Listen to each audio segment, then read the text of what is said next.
Hari ini kita akan mengkaji Sang Hyang Tantu Panggelaran bagian 2. Dan hari ini, khusus hari ini, kita buat gratis.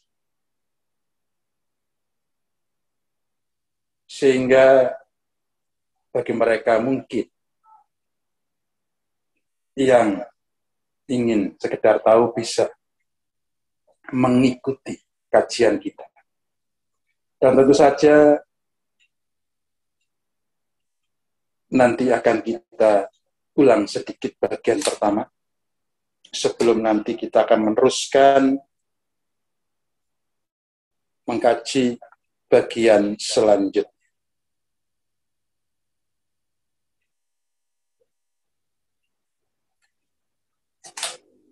Om Awibinamastu Namah Hayu. Semoga tiada halangan dan menemukan kerahayuan.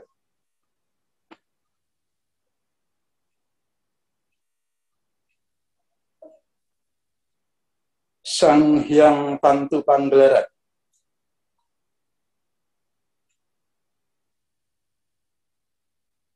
adalah naskah rontal yang dianggit pada abad ke-17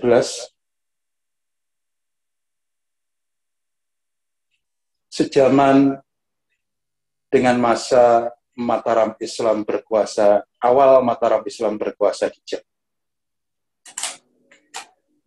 Dan tentu saja rontal ini merupakan kompilasi dari naskah-naskah yang lebih kuno lagi, yang usianya lebih tua dari usia Mataram Islam. Rontal Sang Hyang Tantu Panggelaran menuturkan tentang penciptaan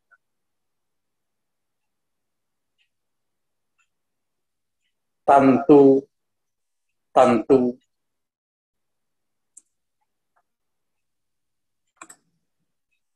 yang ada di Jawa.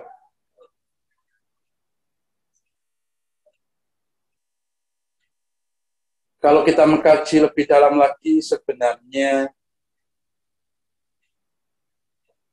penyebutan Jawa ini bisa dikoreksi menjadi Nuswantara atau Dwipantara.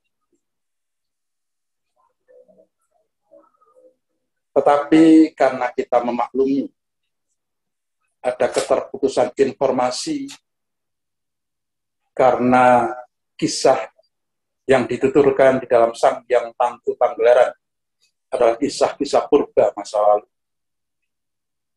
Sehingga penganggit paling terakhir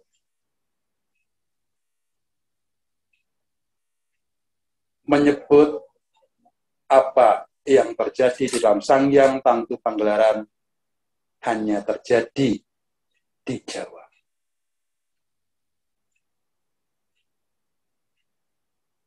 Tantu adalah pilar energi, pasak energi, paku bumi yang berwujud energi. Fungsinya adalah mengokohkan wilayah di mana tantu tersebut dibangun. Sang Hyang Tantu Panggelaran menuturkan secara lengkap pembangunan tantu mulai dari awal sampai yang terakhir. Di dalam buku Sang Hyang Tantu Panggelaran yang saya angkit, daftarnya saya berikan di bagian belakang. Ada lebih 100 tantu yang dibangun. Dan fungsi dari tantu tersebut, fungsi utamanya adalah mengokohkan tanah Nuswantara atau Dwipantara. Perlu diketahui tanah Nuswantara atau Dwipantara purba masa lalu memang berupa daratan luas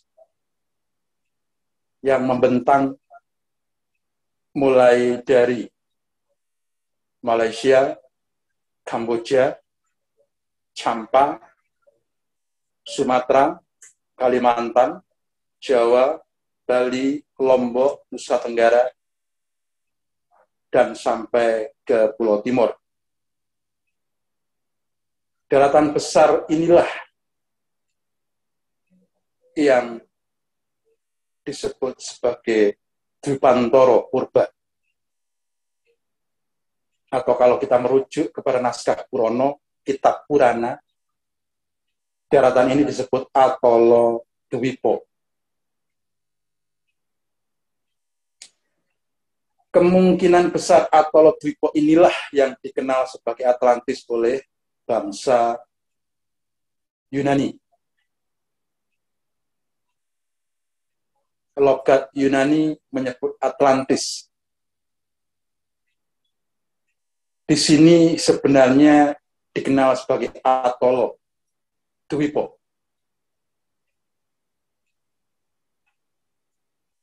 Di tanah Atala Dwipa atau Dwipantara Purba inilah Sang Hyang Tantu Panggelaran dibangun.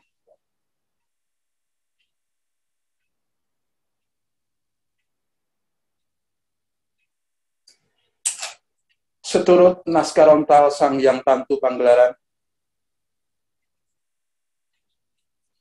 dikisahkan bahwa Pulau Jawa dalam tanda kutip yang harus kita interpretasikan sebagai Atala Dwipa tersebut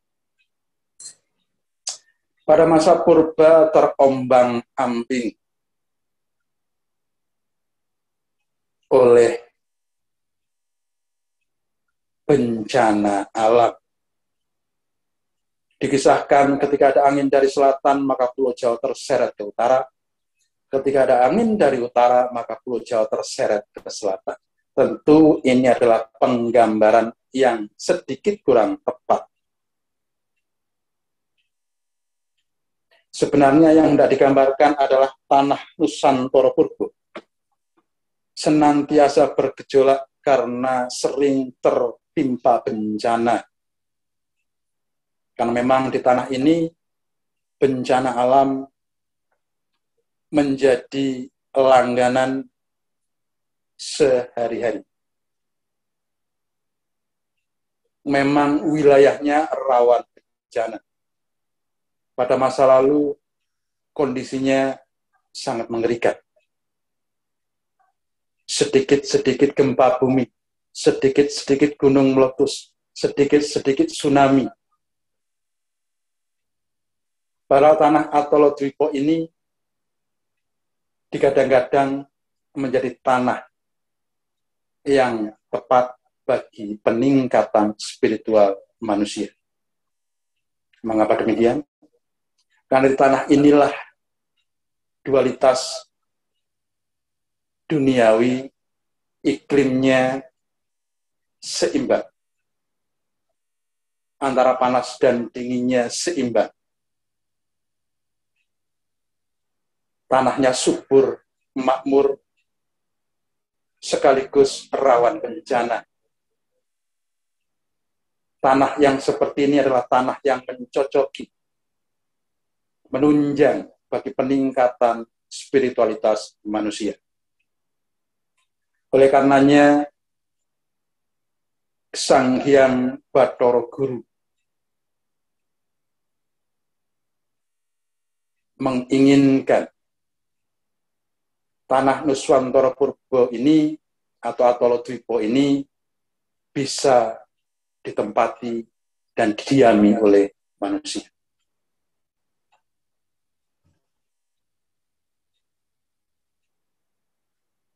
Dari sinilah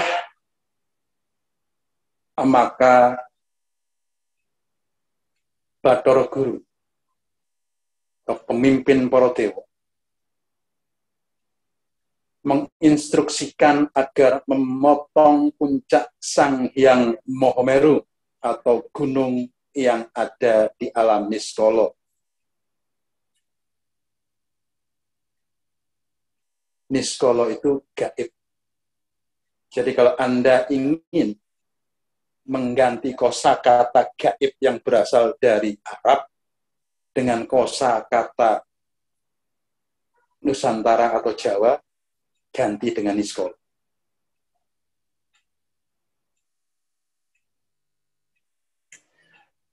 Sang Hyang Mahameru ini ada di alam Niskolo. Dasarnya berada di alam bawah yang ditempati oleh para asur, para makhluk-makhluk kegelapan. Puncaknya menyentuh Swargaloka, yaitu alam para dewata. Sehingga puncak dari Mahameru menjadi tempat Pradaksina. Pradaksina itu sama dengan berkeliling memutari tempat tersebut. Kalau dalam Muslim istilahnya apa ya? Tawaf jajan. Tawaf, mengelilingi tempat suci, beribadah mengelilingi tempat suci disebut tawaf. Kita disebut pradaksina. Puncak Mahameru senantiasa dijadikan tempat pradaksina oleh para dewa. Sehingga menjadi kurang mencocoki ketika banyak sekali orang menganggap Mahameru itu berasal dari India. Ini kurang tepat. Karena mau Anda cari di mana letak Mahameru di India, tentu tidak akan Anda dapatkan. Kalau Anda menunjuk Himalaya, itu bukan Mahameru. Karena dalam kitab-kitab kuno Himalaya disebut tersendiri. Karena memang Mahameru ini berada di alam Niskolo. Dikatakan Mahameru menjadi pusat perputaran semesta. Seluruh galaksi memutari Mahameru. Di dalam kitab-kitab kuno tidak mengenal kosakata galaksi, tapi disebutkan seluruh matahari, bulan, dan bintang memutari Mahameru. Dari narasi ini saja kita sudah bisa menyimpulkan Mahameru itu bukan di alam manusia. Sehingga konyol kalau masih ada yang tetap mengartikan Mahameru berada di India.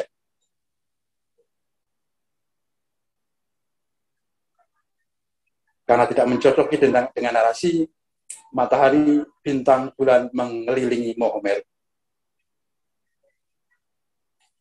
Puncak dari Sang Hyang Mahameru akhirnya dipotong karena instruksi dari Bathara Guru untuk kemudian diangkat beramai-ramai oleh para dewa, dibawa masuk ke alam manusia. Titik koordinatnya diarahkan ke Atala Dwipa.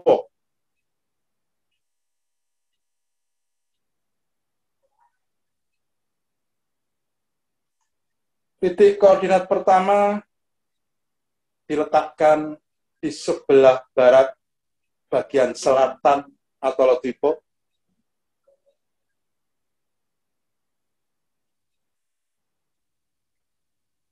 Yang sekarang dikenal sebagai Gunung Salak yang masuk di wilayah Sukabumi dan Bogor. Di dalam Sang Hyang Tantu Panggelaran, nama kunonya adalah Gunung Keloso.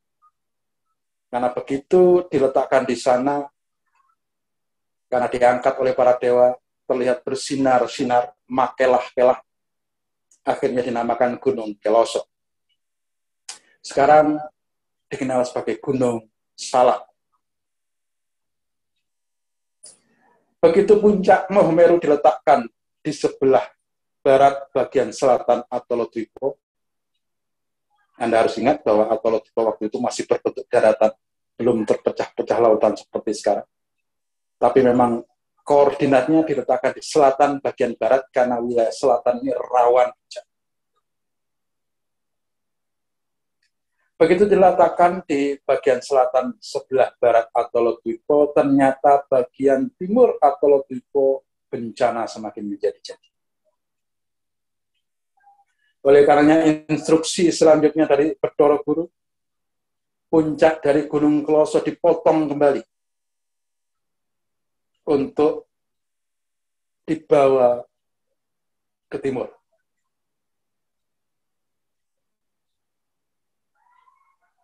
Para dewa memotong puncak Gunung Kelasa, diangkat beramai-ramai,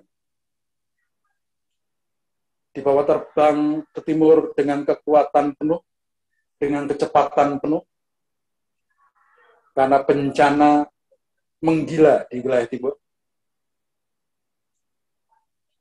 Begitu sampai di wilayah timur, ketika kecepatan dikurangi, runtuhlah bagian bawah puncak Gunung Kelasa. Runtuhan pertama menjadi Gunung Kantong. Karena koordinatnya awalnya kurang tepat, runtuh di sana, berhenti di sana, runtuh menjadi Gunung Kantong, sekarang ada di wilayah Tuban, Jawa Timur. Koordinat kurang tepat akhirnya bergeser lagi ke selatan arah barat, sedikit selatan arah barat.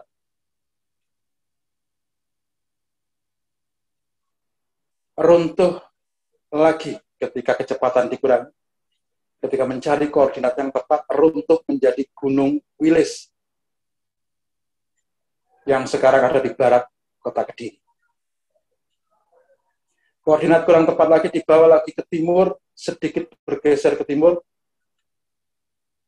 runtuh lagi menjadi Gunung Kamput yang sekarang menjadi Gunung Kelut, masuk wilayah Kediri dan Blitar. Masih kurang tepat koordinatnya, akhirnya digeser ke timur, runtuh menjadi Gunung Kawi yang ada di wilayah Malang. Koordinat kurang tepat, pergerakan diarahkan ke utara, akhirnya runtuh menjadi Gunung Arjuno.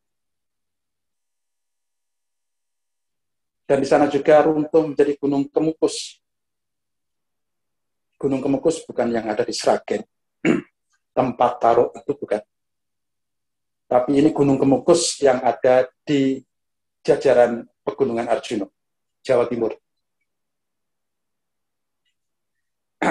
Koordinat juga masih belum mencocoki, akhirnya diputar lagi instruksi Bathara Guru wilayah yang tepat untuk menjadi tempat meletakkan puncak dari Gunung Kelasa ada sebelah timur sedikit.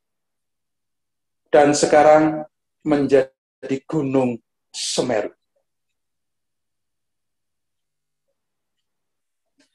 Para Dewata dan Sang Hyang Bathara Guru tidak menyadari banyak bagian-bagian bawah Gunung Kelasa yang gowang, yang runtuh menjadi gunung-gunung baru,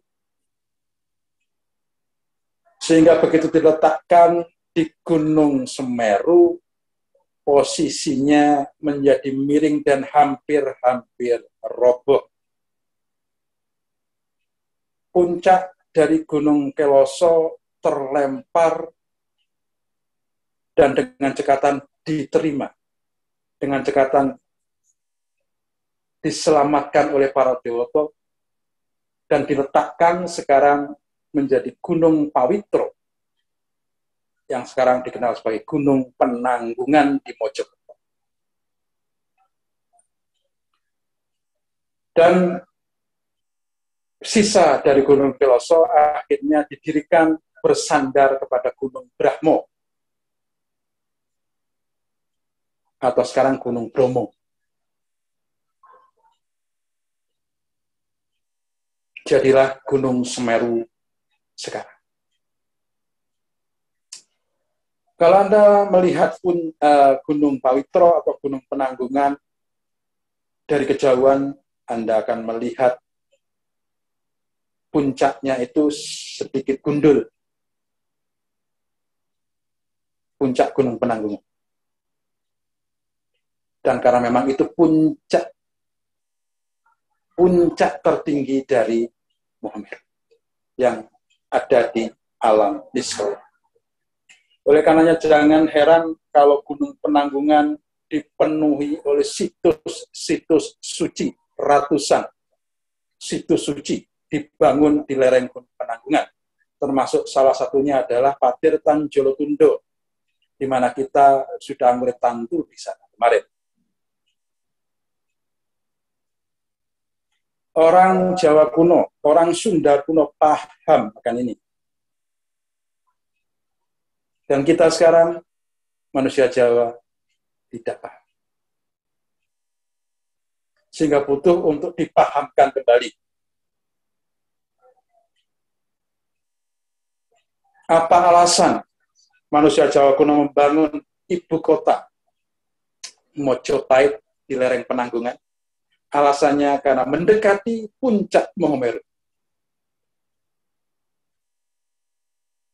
Apa alasannya Lamajang Tigang Juru, pecahan Mojopahit yang didirikan oleh Aryo Wirorojo, dibangun di lereng Semeru? Alasannya karena mendekati puncak Mohomeru. Apa alasannya orang Sunda kuno membangun Pakuan berada di lereng Gunung Salak? Alasannya karena mendekati puncak Mohomeru. Leluhur kita paham akan hal ini. Kita yang tidak paham. Karena apa? Karena kita sudah terputus dari informasi ini dari rontal-rontal masa lalu. Kita sukanya membaca kitab teles melulu. Akhirnya teles kebes.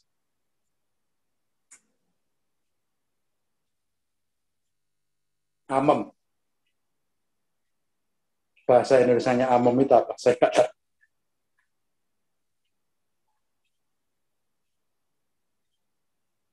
Kita harus membudayakan lagi untuk mengkaji rontal-rontal kuno.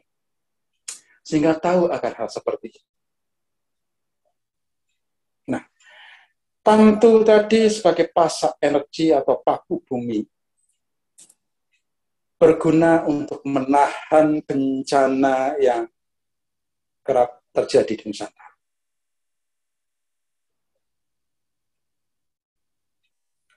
Dan masih banyak tantu-tantu lain yang dibangun.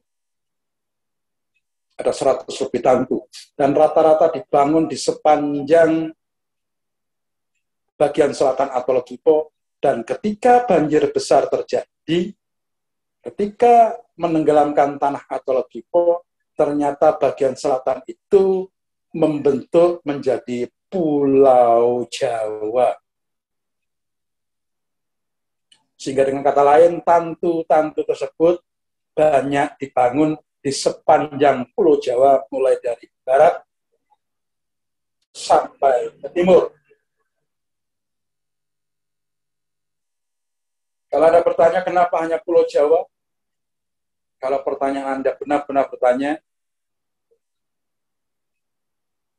maka saya jawab karena Pulau Jawa, karena bagian selatan Atol Gipo rawan bencana. Kalau Anda bertanya karena iri, tidak usah iri. Karena berarti wilayah Anda aman dari bencana. Wilayah Pulau Jawa ini rawan bencana.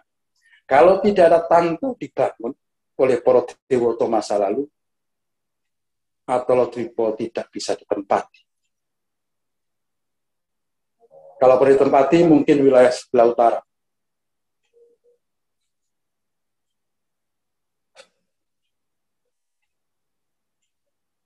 Wilayah selatan sama sekali tidak bisa ditempati. Tantu ini adalah teknologi spiritual. Dan perlu untuk terus diurit-urit. Selama 600 tahun ini, tantu tidak maksimal diurit-urit atau dihidupkan. Dan kini seyogianya kita lakukan lagi ritual anggurit tantu. Karena percaya atau tidak percaya, karena adanya tantu inilah Nusantara bisa dipiak.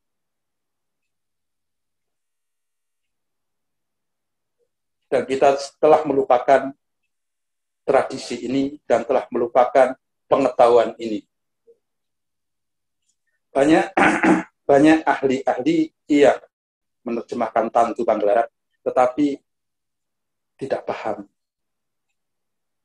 sampai sedalam kandungannya, sampai masuk ke spiritualitasnya.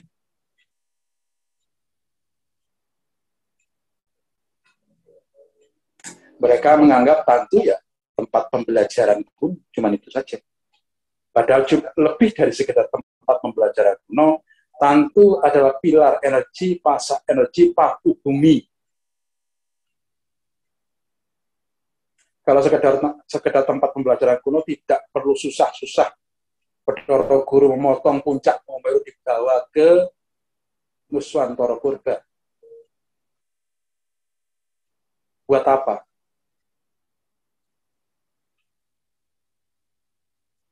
Terus selain sebagai pasak bumi, sebagai pilar energi, tantu juga menjadi tempat melatih olah spiritual. Sehingga ketika kita melatih olah spiritual, tarak maupun taruk, maka peningkatan spiritual kita lebih meningkat pesat.